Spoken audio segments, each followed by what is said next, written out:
Okay guys, testingin natin to kung gagana na ba ating service entrance para pag connect ng service provider natin, connected na, hindi ka nakakabahan kasi na-test mo na yung linya na ginawa mo, yung ganito.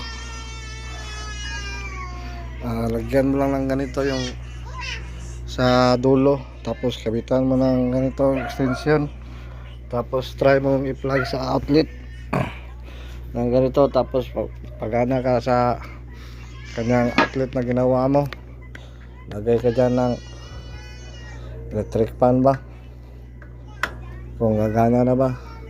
On mo na rin yung breaker mo,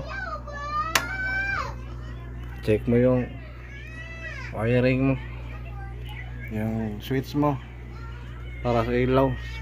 Tignan natin guys kung gagana na to guys. Plug na natin. Ayan guys,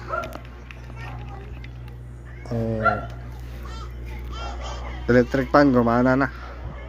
Ibig sabihin gumagana na yan. Pero itong ilaw natin guys dito, kung gumagana ba, switch natin dito sa outlet. Hindi guys, hindi gumagana ang ating ilaw. Mukhang may problema tayo dito sa ilaw. Bakit kaya? Anong problema nito? Baka